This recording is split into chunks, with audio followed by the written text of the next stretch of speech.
Siapa sih yang tidak tahu dan gak senang melihat hewan yang satu ini?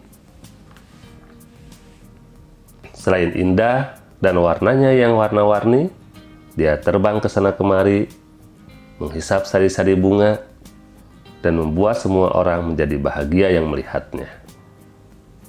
Ya, betul, inilah kupu-kupu, yang termasuk salah satu jenis serangga.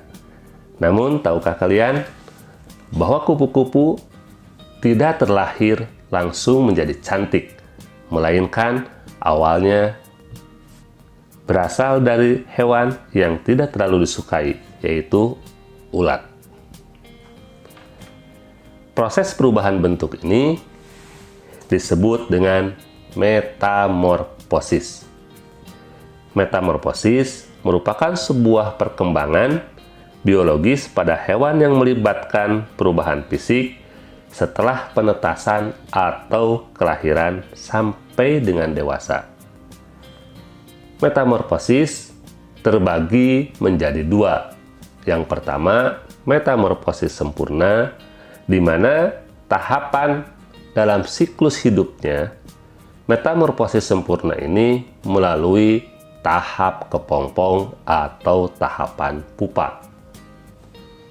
Yang kedua adalah metamorfosis tidak sempurna, di mana metamorfosis tidak sempurna ini tidak melalui tahapan kepompong dan tahapan pupa. Sebelumnya, silahkan untuk di-subscribe, like, dan bunyikan loncengnya.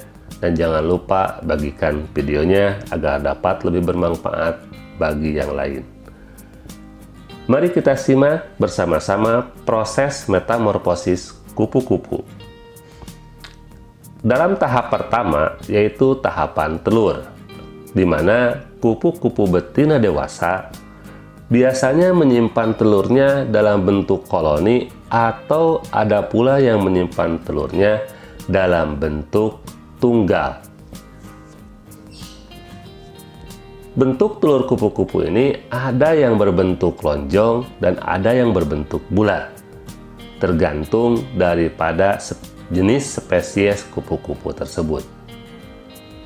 Namun pada kesamaannya, semua kupu-kupu menyimpan telurnya di daun-daun sehingga memudahkan apabila mereka menetas, mereka mudah untuk mendapatkan makanannya. Dalam tahapan telur ini, mereka membutuhkan waktu kurang lebih rata-rata antara 3 sampai 5 hari untuk menetas. Tahapan yang kedua adalah tahapan menjadi ulat, di mana ulat ini merupakan dari telur yang sudah menetas berubah menjadi larva ulat. Dalam tahapan ini, apabila dalam jumlah yang sangat banyak, ini sangat merugikan bagi para petani karena dapat merusak tanamannya. Kenapa? Dalam fase ulat ini, mereka hanya memiliki tugas makan, makan, dan makan. Untuk tumbuh kembangnya, ulat memerlukan 4-5 kali pergantian kulitnya, dan diakhiri dengan membungkus dirinya membentuk sebuah kepompong. Tahapan kepompong, tahapan ketiga ini sangatlah penting sekali, karena di dalam tahapan kepompong, di mana ulat melakukan transformasi bentuk tubuhnya.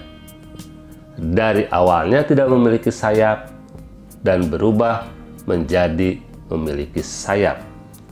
Lamanya transformasi kepompong tergantung daripada jenis kupu-kupunya. Ada yang memerlukan beberapa hari, dan ada pula yang memerlukan waktu hingga berbulan-bulan. Tapi pada rata-ratanya, kebanyakan kupu-kupu memerlukan waktu dalam fase kepompong ini adalah 7 sampai 10 hari. tahapan terakhir dalam metamorfosis kupu-kupu ini yaitu menjadi kupu-kupu. Mereka keluar dari kepompong, namun mereka tidak dapat langsung terbang. Sebelum terbang, mereka membutuhkan untuk menyempurnakan sayapnya kurang lebih 3 sampai dengan 4 jam. Setelah 3 sampai 4 jam, barulah kupu-kupu dapat terbang.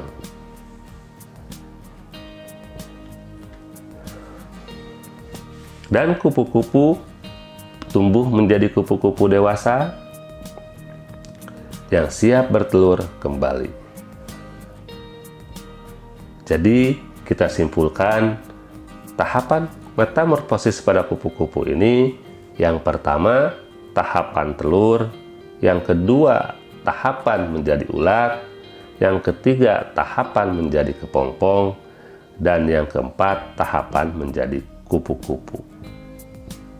Begitulah siklus metamorfosis pada kupu-kupu yang terus-menerus terulang dan terulang lagi.